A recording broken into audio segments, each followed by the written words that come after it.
나치 독일은 어떤 이유에서 유대인을 제물로 선택했던 걸까요?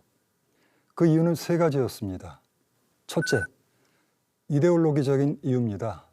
유럽 사회에서 깊이 뿌리내려 있던 유대인의 반감이 아리안족 제1주의와 또 우생학에 대한 맹신과 결부되었던 거죠. 이 때문에 독일 민족이 온 세계를 지배하기 위해서는 독일 안에 기생충처럼 도사리고 있는 유대인을 제거해야 된다 하는 생각이 빠르게 확산되었습니다. 두 번째는 경제적 이유입니다. 나치 독일은 폴란드를 점령한 후에 폴란드 서부의 산업지대를 독일 땅에 직접 편입했습니다. 이게 바로 제3제국이죠. 규모의 경제를 갖춘 산업국가를 확립하기 위해서였습니다. 그런데 바로 이 지역에는 수백만 명에 이르는 유대인들이 살고 있었습니다.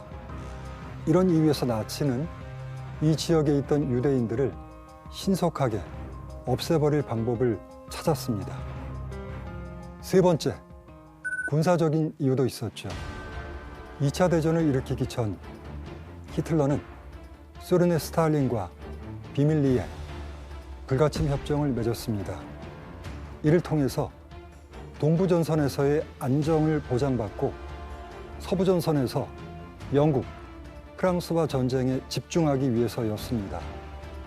하지만 석유를 비롯한 전쟁 물자가 고갈되자 나치 독일은 약속을 어기고 1941년 6월 22일에 소련을 전면 침공했죠.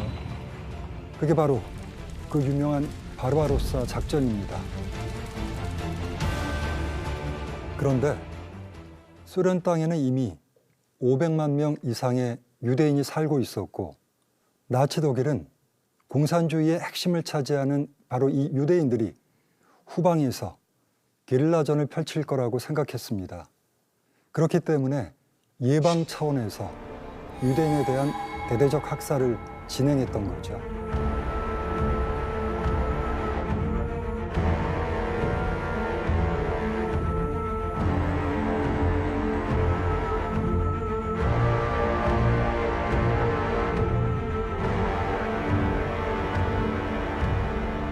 나치는 왜 기차를 이용해야 도달할 수 있을 정도로 멀리 떨어진 폴란드 동부 지역에 5개의 익스터미네이션 캠프, 절멸 수용소를 세웠을까요? 아우슈비츠는 절멸 수용소에 필요한 2개의 조건을 모두 잘 갖추고 있었습니다.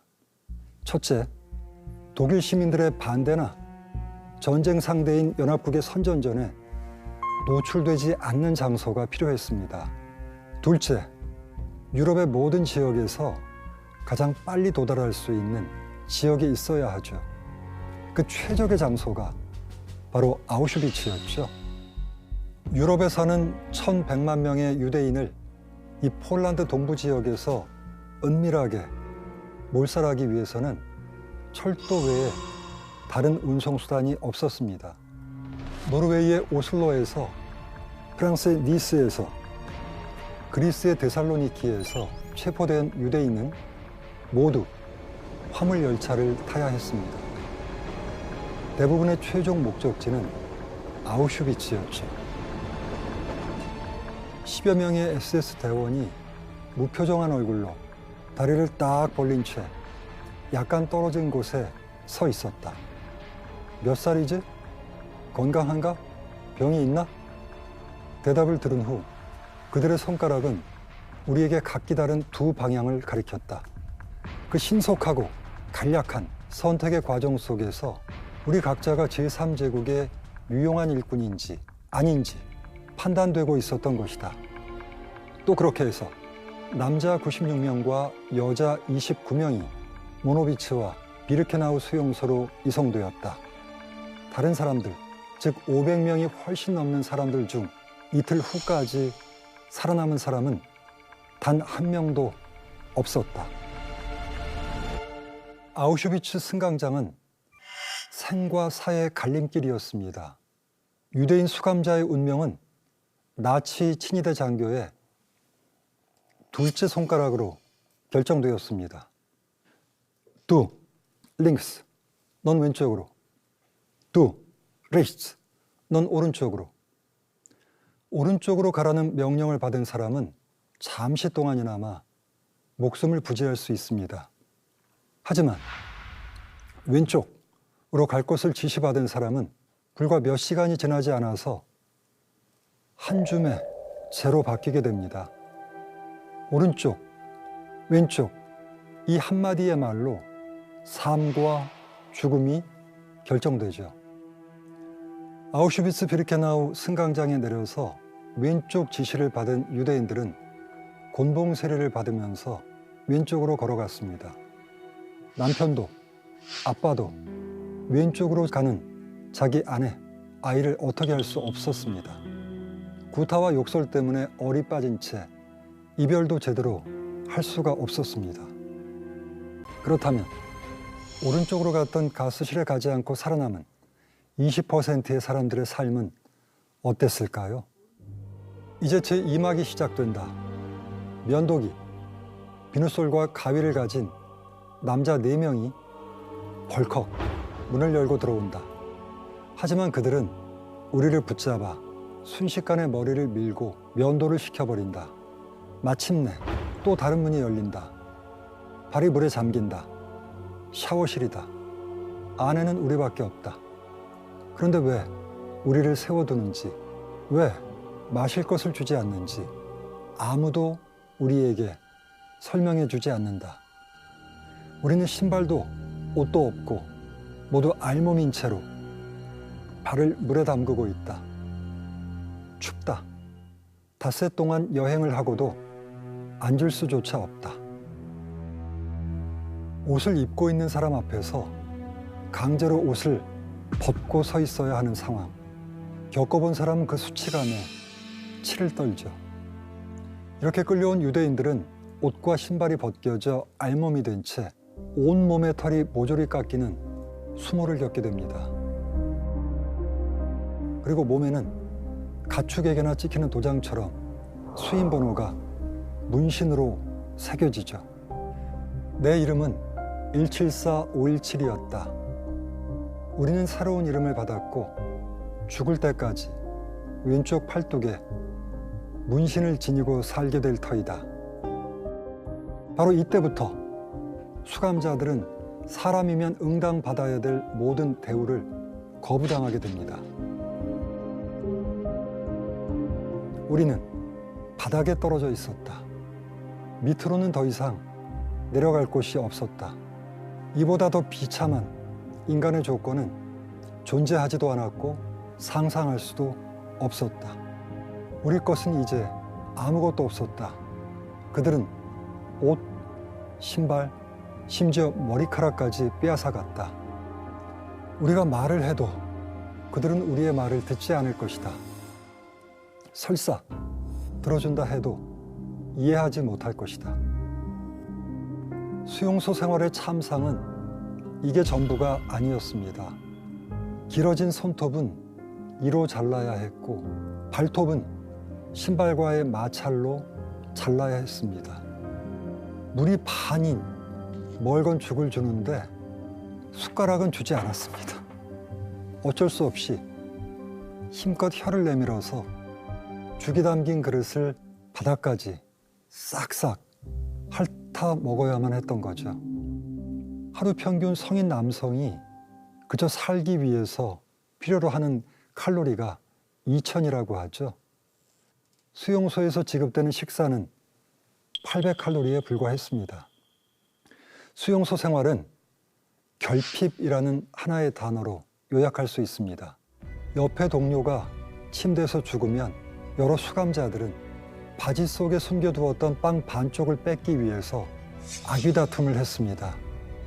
물질의 결핍은 이처럼 이웃에 대해서 애도하는 마음마저 뺏어갔습니다. 실제로 수용소 생존자들은 그곳에 갇혀 있는 동안 눈물을 흘린 적이 아예 없다. 이렇게 한결같이 고백합니다. 프리모 레비는 이 책에서 이것이 과연 인간인가? 라고 묻습니다.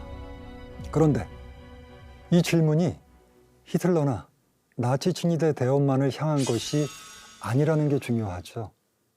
인간으로서는 살아갈 수 없도록 강요된 환경 속에서 살아남기 위해 인간의 모습을 지키지 못했다는 것이 이 책이 강조하는 점입니다. 말하자면 수용소에 있던 수감자들은 도간에 든 쥐였습니다. 쥐의 눈에는 이 독이라는 구조가, 이 구조를 만든 사람도 보이지 않고 이 독이라는 생활체계 전체를 관찰하는 사람도 보이지 않았습니다. 이들에게 보이는 가장 악독한 존재는 바로 눈앞에 동족, 힘이 더 센 쥐일 뿐입니다. 거대한 나치 수용소 제국의 가장 말단에 있던 레비에게 베를린 총통실의 히틀러나 친위대 대장 히mm러 같은 거악의 존재는 전혀 보이지 않았죠. 폴란드 수감자를 통해서 유대인 수감자를 통제하고 이 유대인 수감자를 통해서 동료 유대인 수감자들을 관리하게 만들었습니다. 인간으로서 하기 어려운 역할은 모두 유대인 수감자에게 외주를 주었던 거죠. 강제로. 일종의 분할 통치였던 셈이죠. 유대인 특권층들이 만들어내는 인간상은 슬프면서 주목할 만하다. 노예 상태에 있는 몇몇 개인에게 특권을 누릴 수 있는 자리, 어느 정도의 편안함과 높은 생존 가능성이 제공되는데 대신 그들은 동료들과의 자연스러운 연대감을 배신하라는 요구를 받는다. 물론 몇몇은 그 요구를 받아들인다. 그 사람은 일반 규정을 면제받고 아무도 건드릴 수 없는 존재가 될 것이다. 그래서 밉살스럽다. 사람들로부터 증오를 받으면 받을수록 그에게는 더 큰 힘이 주어질 것이다. 유대인 수감자들과 24시간 함께 있으면서 선발을 통해 가스실로 보내고 구타하고 힘든 부역을 시키면서 그렇게 괴롭혔던 사람들은 모두 유대인 수감자였습니다. 프리모 레비는 이들을 특권층이라고 불렀습니다. 이 유대인 특권층은 피해자인 동시에 가해자였죠. 나치는 담배 몇 개비, 빵 몇 조각을 더 주는 방식으로 동기를 부여했고 이렇게 해서 유대인들로 하여금 같은 처지의 유대인들을 닥달하고 괴롭혔습니다. 이런 나치의 계획은 완전 성공했죠. 유대인들은 서로 미워했고 불신했습니다. 이렇게 해서 유대인 공동체는 철저하게 파괴되었습니다. 이 책에 등장하는 인물들은 인간이 아니다. 그들의 인간성은 땅에 묻혔다. 혹은 그들 스스로 모욕을 당하거나 괴롭힘을 줌으로써 그것을 땅에 묻어버렸다.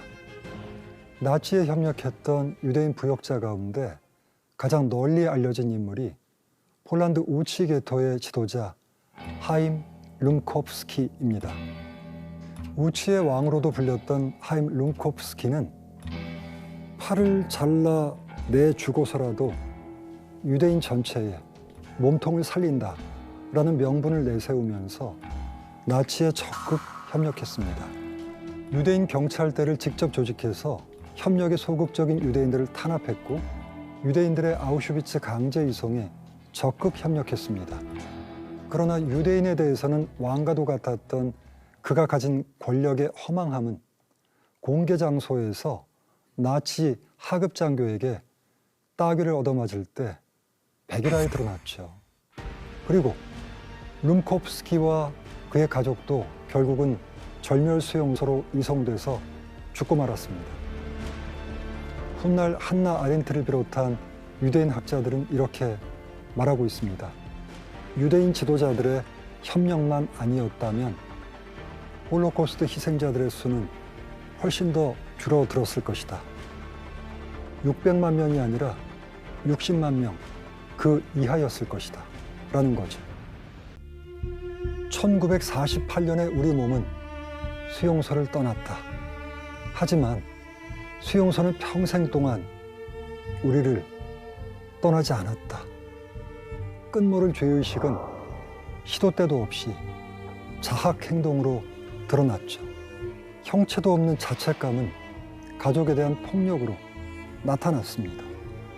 이렇게 해서 생존자들의 트라우마는 배우자, 자녀, 심한 경우에는 손자, 손녀들에게까지 전이 되었습니다. 아우슈비츠는 불길한 유령처럼 생존자들의 주변을 계속해서 맴돌았습니다.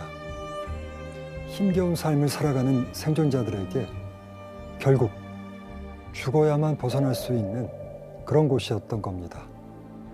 한 번 벌어진 일은 언제든 다시 벌어질 수 있다라고 홀로코스트 전문가들은 말합니다. 그래서 이들은 범죄의 가해자들을 처벌하고 과거를 계속해서 기억하고 경계하는 일이 중요하다고 말하죠. 레비 역시 이렇게 주장합니다. 파시즘은 죽은 것이 아니다. 그것은 단지 가면을 쓰고 모습을 숨기고 있었을 뿐이다. 파시즘은 새 옷을 입고 다시 나타나기 위해 변신을 꾀하고 있다. 원래 모습을 잘 알아볼 수 없게, 좀 더 존경받을 수 있게, 그리고 파시즘으로 철회된 제2차 세계대전이라는 파국에서 벗어난 새로운 세계에 걸맞게 새로운 모습으로. 어떻게 인종이 다르다는 이유로 사람을 죽일 수 있을까? 특히 눈을 응시하면서 총구를 겨누고 당길 수 있을까? 나치 시기의 언어와 이미지 속에서 유대인은 단순히 인간 이하의 존재가 아니었습니다. 반드시 박멸해야 될 해충이었던 거죠.